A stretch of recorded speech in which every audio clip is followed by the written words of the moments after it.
গাজীপুরের মৌচাক এলাকায় ঘন ঘন লোডশেডিং ও অতিরিক্ত বিদ্যুৎ বিলের অভিযোগে ক্ষোভ প্রকাশ করেছেন স্থানীয় সাধারণ জনগণ। আমার ঘরে সন্তান, আমার বাড়ি মেম্বার করা, আমি রশিদের ভাতি জামাই। তা আমি সবচেয়ে বড় ভুক্তভোগী এই জন্য বলছি, আমার 6 মাসের সন্তান চার্জার ফ্যান 4 ঘন্টা চলার পর বন্ধ হয়ে গেছে, কিন্তু কারেন্ট আসে নাই। সংবিধানে আমাদের কতগুলি দাবি দেওয়া আছে, সেই একটা দাবি হলো অন্যায় যেখানে আমাদের প্রতিবাদ চলছে। আপনাদের কাছে আমাদের অনুরোধ, 5 মিনিট 10 মিনিট পরে পরে কেন আমাদের বিদ্যুৎ চলে যায়?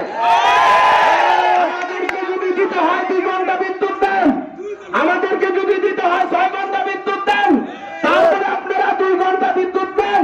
সেখানে যদি ক্রাইসিস থাকে, তাহলে সেই ক্রাইসিস মুহূর্তে আমরা অবশ্যই ধৈর্যের পরিচয় দেব, কিন্তু আমাদের সাথে ইঁদুর বিবাহ খেলা চলবে না।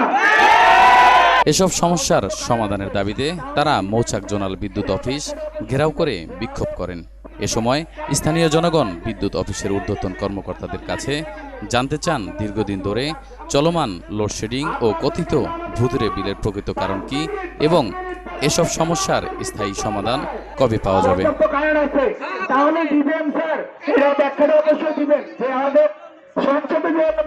এ বিষয়ে বিদ্যুৎ বিভাগের সিনিয়র কর্মকর্তা মোহাম্মদ রফিকুল আজাদ বিক্ষুব্ধ গ্রাহকদের সঙ্গে আলোচনা করেন এবং সমস্যাগুলো দ্রুত সমাধানের আশ্বাস দেন।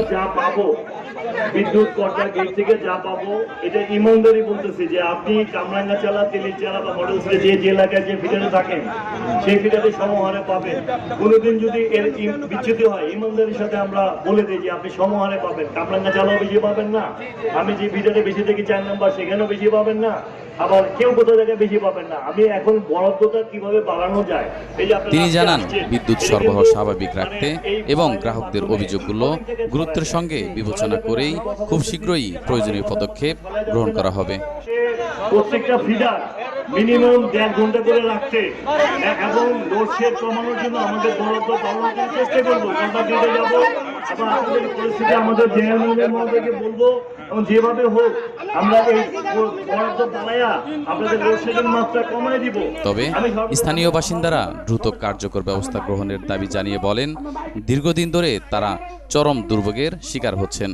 সমস্যার স্থায়ী সমাধান না হলে ভবিষ্যতে আরও কঠোর কর্মসূচি দেওয়া হতে পারে বলে তারা জানান। নিউজ ডেস্ক, তালাশ টিভি, গাজীপুর।